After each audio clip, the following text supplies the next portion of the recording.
mais um ecoando a voz que chega mais longe. Eu queria que você pudesse mesmo já estar atento a tudo aquilo que vai acontecer nesse ecoando, gente. Hoje, o ecoando de hoje é sobre desafios da vida fraterna. No ecoando passado nós falamos sobre vida fraterna e hoje eu quero falar especificamente sobre os desafios. Eu queria que você pudesse acompanhar conosco, por isso já vai ativando o sininho, compartilhando, dando seu like, comentando, porque isso ajuda esse vídeo a chegar mais longe. Então, para começar hoje, falar sobre os desafios da vida fraterna, eu gostaria muito que você pegasse sua palavra comigo no livro de Colossenses, capítulo 3, versículos do 12 em seguida. Diz assim: portanto, como eleitos de Deus, santos e queridos, revesti-vos de entranhada misericórdia, bondade, humildade, doçura, paciência. Suportai-vos uns aos outros e perdoai-vos mutuamente toda vez que tiverdes uma queixa contra outra. Como o Senhor vos perdoou, assim também perdoai a vós. Mas acima de tudo, revesti-vos da caridade, que é o vínculo da perfeição. Palavra do Senhor, graças a Deus. Mas acima de tudo, revesti-vos da caridade, que é o vínculo de perfeição. Amados, por que Paulo fala assim, suportai-vos uns aos outros, né? Jesus tinha dito, amai-vos uns aos outros, e Paulo, quando vai mandar suas cartas aos Colossenses, Paulo fala, suportai-vos uns aos outros. Porque na vida fraterna existe toda a beleza, né, que está envolvida na vida fraterna, mas existem alguns desafios. Algumas pessoas gostam de dizer que são dificuldades da vida fraterna. Eu não chamaria de dificuldades nem de problemas na vida fraterna, mas eu chamaria de desafios. Nós somos, na vida fraterna mesmo, desafiados a negar a nós mesmos, tomar a nossa cruz e seguirmos o Cristo todo dia, né? E às vezes nós nos deparamos na vida fraterna com coisinhas tão pequenas que vão se tornando coisas grandes. Eu queria aqui apontar algumas dessas coisas. Primeiro desafio que eu acredito que nós temos na vida fraterna, nessa vida comunitária, é o despojamento de si. É estarmos nus diante dos nossos irmãos, né? Não aqui no literal da coisa, mas sermos transparentes uns com os outros. Esse despojamento do meu nome, da minha índole, do que eu sempre achei que eu era, de como eu me via, sabe, da minha autoimagem. Às vezes a gente chega para viver uma vida fraterna já com a autoimagem toda pronta, formulada, pensada, planejada por nós mesmos. Mas quando a gente vai passando os dias, quando vai passando o tempo, nós não conseguimos sustentar muito as nossas máscaras. Essa autoimagem que talvez a gente pensou que nós éramos assim. Me lembro quando às vezes, né, já encontrei com pessoas que dizem assim, eu achava que eu era uma pessoa muito paciente, não sei o quê, mas quando eu comecei a conviver muito assim, uma vida comunitária com muitas pessoas, eu comecei a ver que eu me estressava rápido, eu comecei a ver que eu saía do prumo rápido, que eu, sabe, era intemperada. E realmente é assim, porque quando nós estamos em constante contato com outras pessoas, com outras vidas, nós não conseguimos sustentar só a parte boa, nós precisamos nos mostrar por inteiro, né? Quais são as qualidades de Yasmin, quais são os defeitos de Yasmin, quais são as limitações e quais são os lugares, os âmbitos que Yasmin consegue ir mais longe. Porque se a gente quiser só aprontar um bonequinho perfeito, nós não conseguimos viver a vida comunitária, porque a vida comunitária, a vida fraterna, ela é feita de pessoas que foram escolhidas por Deus para viverem juntos, seja numa comunidade de vida, seja numa comunidade de aliança, independente. Nós somos chamados a essa vida fraterna. Nós só conseguimos seguir adiante, nós só conseguimos suportar as coisas da vida fraterna se nós nos despojarmos de nós mesmos. Eu entendi que muitas vezes eu vou querer alguma coisa, mas eu preciso dar meu braço a torcer pelo outro. Eu entendi que muitas vezes eu vou ter que... O outro vai ver o meu lado ruim e eu vou ver o lado ruim do outro, mas mesmo assim eu preciso decidir viver e amar aquele outro que está do meu lado. Suportai-vos uns aos outros, assim como Paulo dizia. E suportai-vos, não só de suportar, de aguentar um ao outro, mas suportar, de suporte, né? Eu ser a coluna que o meu irmão pode se apoiar. Então, na vida fraterna nós somos chamados a isso, a sermos de verdade, sermos transparentes.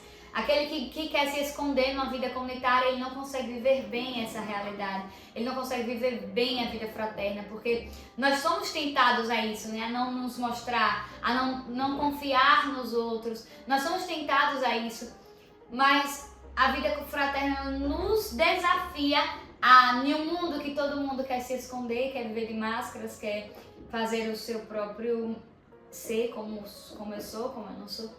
Nós somos convidados a nos mostrar de verdade. Quem na verdade é Yasmin? Quem na verdade é você? E a vida fraterna ela vai nos desafiar, nos revelar de verdade quem é. A segunda coisa, o segundo desafio é o isolamento e individualismo. Gente, meu Deus, como nós somos tentados a nos isolar. Como nós somos tentados a viver o individualismo, né? Individualismo que é diferente de individualidade. Cada um precisa ter a sua essência e a sua diferença, mas nós não podemos começar a cultuar o meu próprio eu. Às vezes nós, para fugir, olha lá, do primeiro ponto, né? Fugir desse despojamento de si, eu prefiro me isolar. E então eu não vou mais para os encontros, então eu não converso a minha vida com ninguém, então cada um fica sabendo da sua vida, mas a minha vida não. Eu evito que as pessoas toquem no meu eu, no mais profundo do meu eu. Esse isolamento, ele vai gerando esse individualismo. O eu. E eu não consigo, então, me abrir para viver a vida fraterna que está... O segredo da vida fraterna justamente está na minha relação com o outro, não é na minha relação comigo mesmo. E quando eu vou entendendo que eu não posso cair nessa tentação, que eu não posso cair nesse individualismo, nesse isolamento, que isso vai me gerar morte, que isso vai me gerar cada vez mais distanciamento com o corpo comunitário, com a vida fraterna, eu preciso tomar um passo. Que passo? Partilha.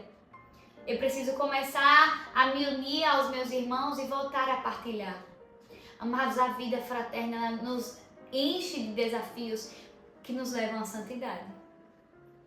Então eu preciso começar a partilhar, eu preciso começar a conversar com os meus irmãos, eu preciso começar a criar vínculos, novos vínculos. Se eu percebo que eu estou nessa hora de isolamento, de individualismo, estou caindo muito nessa, eu preciso urgentemente começar a resolver isso antes que se torne tarde demais.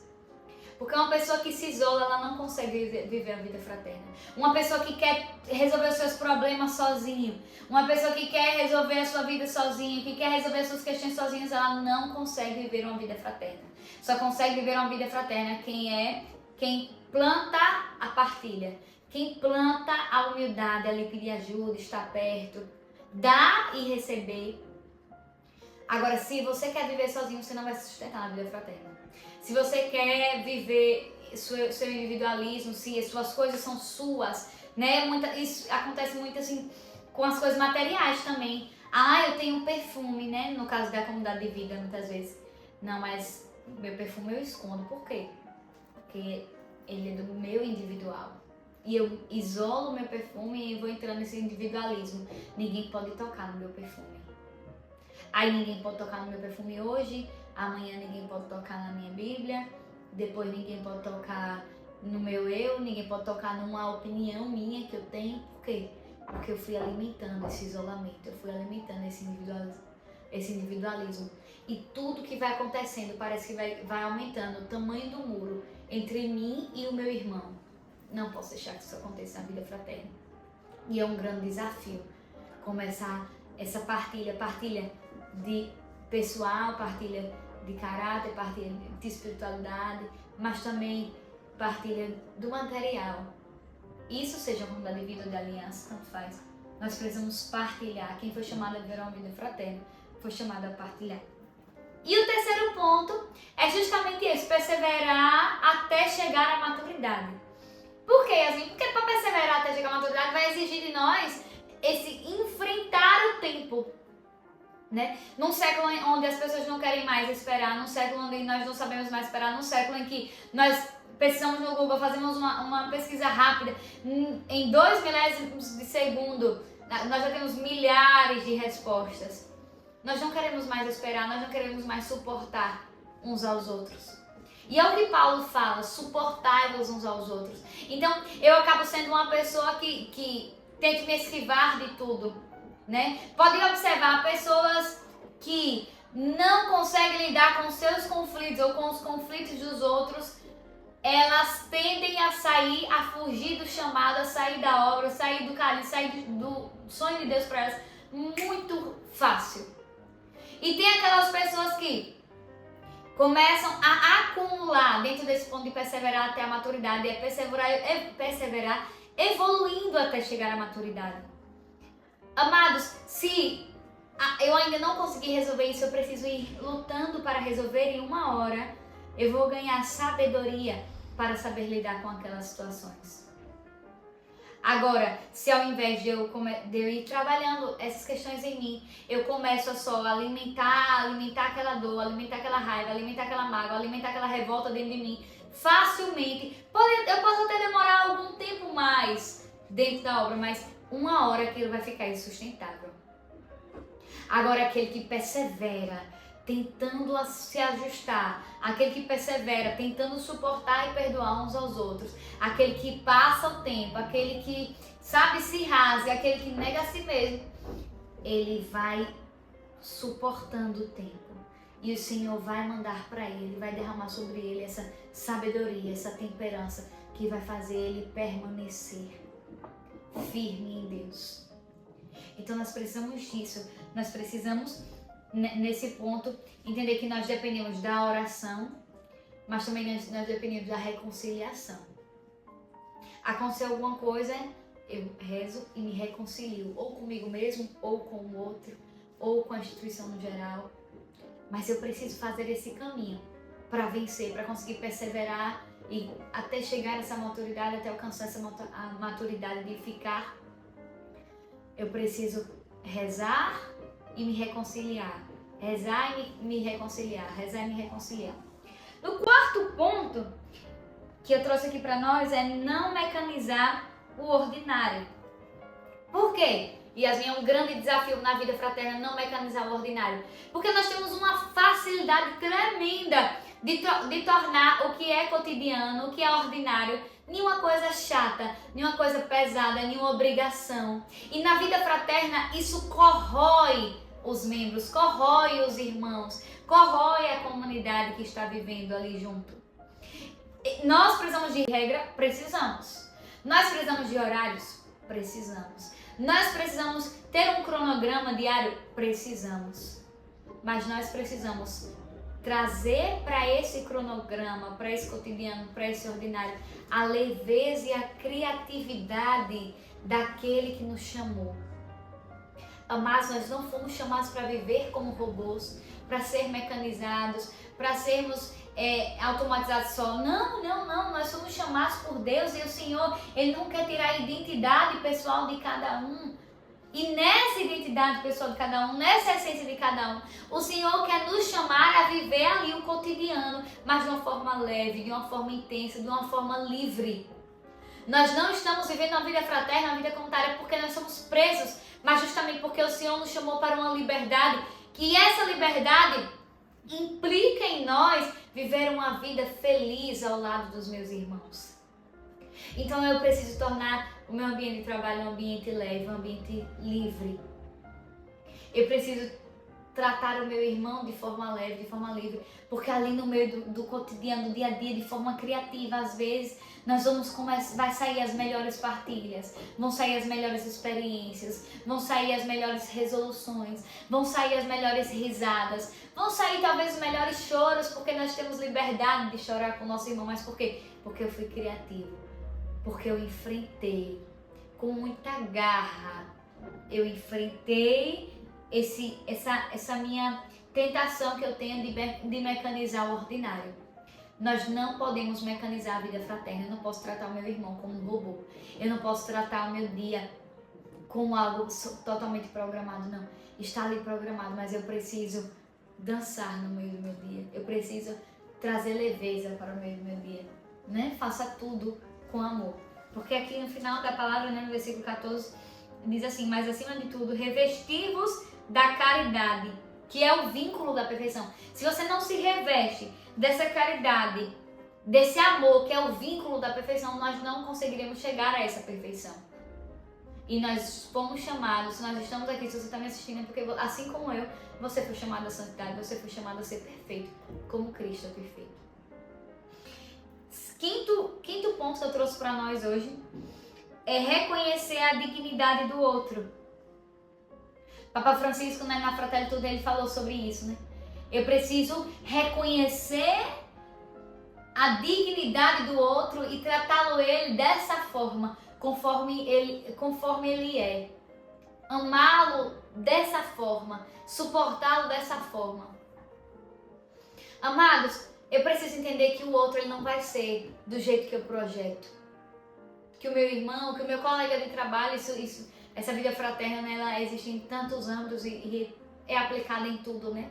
Nós estamos numa casa comum, o mundo é para nós uma casa comum.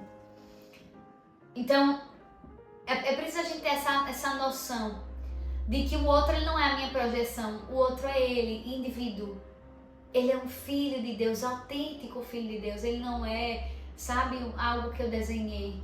Não. Ele tem caráter próprio, moral, seus conceitos, seus princípios negociáveis, ele tem o seu chamado, ele tem a sua vida que ele tem que seguir.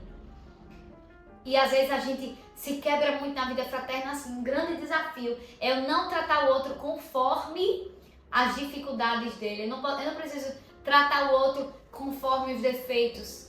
Eu não preciso tratar o outro como se ele fosse aquele vício, como se ele fosse aquele mau humor. Não. Eu preciso tratar o outro como o irmão meu que ele é. E eu tenho chamado, eu tenho a responsabilidade de ajudá-lo a cumprir o chamado dele à santidade. Então é preciso que nós, nesse ponto, entendamos que eu preciso conhecer o meu irmão. Para que eu não crie projeções dele que não existem, senão eu vou me frustrar e eu vou sair do meu chamado, eu vou sair do projeto de Deus para mim. Por quê? Porque eu me frustrei com as expectativas que eu mesma criei. Você não pode criar desenhos de ninguém, quem cria é Deus, o papel de criar é Deus. Ele cria, ele forma e nós somos chamados a suportar-nos uns aos outros, cuidando uns dos outros. E não é cuidando de uma segunda Yasmin, não. É cuidando daquela outra pessoa que não é como eu, não é igual a eu, não gosta das mesmas coisas que eu, mas eu fui chamada a conviver com essa pessoa. E quanto que essa fraternidade, ela vai nos unir, porque nos completar, né? Porque às vezes justamente a dificuldade que eu tenho é o ponto mais forte do meu irmão. Justamente o ponto mais forte, o meu ponto mais forte é a maior dificuldade do meu irmão. Se eu começar a julgar o meu irmão, se eu começar a menosprezar o meu irmão, não encontrar a dignidade dele, eu começo a gerar conflitos. Amados, numa vida fraterna é normal que existam conflitos, mas não se pode deixar que os conflitos vençam. Gerou conflito, certo? Somos um monte de pessoas diferentes convivendo junto. Certo, mas eu preciso reconciliar e orar. Eu preciso encontrar no outro a dignidade dele, encontrar no outro ali a essência dele. Talvez aquele outro não tenha o amor que eu tenho para dar, mas ele vai aprender porque eu vou ajudar ele a suportar. Então é isso. A vida fraterna, ela nos impulsiona, amados, a ser melhor. E é uma chave, sabe? Quem vive bem, quem entende mesmo os pilares da vida fraterna, quem entende que é preciso, que esses desafios são desafios para a vida, seja se você é de comunidade, se você não é, enfim. Mas nós vivemos uma fraternidade mundial, nós vivemos uma fraternidade, nós precisamos nos preparar e estar prontos para esses desafios. Nós não estamos aqui para dificultar a chegada do outro no céu, mas nós estamos aqui para facilitar, para ajudar, para suportar o outro e ajudar ele a me suportar também, para que nós cheguemos no céu juntos. Eu queria dizer para você que sabe quais são os maiores inimigos da vida fraterna? Os maiores inimigos, não são desafios, são os inimigos da vida fraterna. os 7 pecados capitais. 7 pecados capitais são os inimigos da vida fraterna, da vida comum. Talvez em um próximo quando a gente possa falar sobre isso, mas fujam, briguem, lutem contra os 7 pecados capitais e vocês vão ver os maiores ganhos que vocês vão ter na vida fraterna, na vida em comunidade, na vida em comunhão. Não desistamos, persistamos na vida fraterna porque não tem coisa melhor. Vençamos esses desafios com transparência, com partilha, com oração, com reconciliação, com criatividade, com esforço, com um olhar doce, sobretudo com caridade e com amor.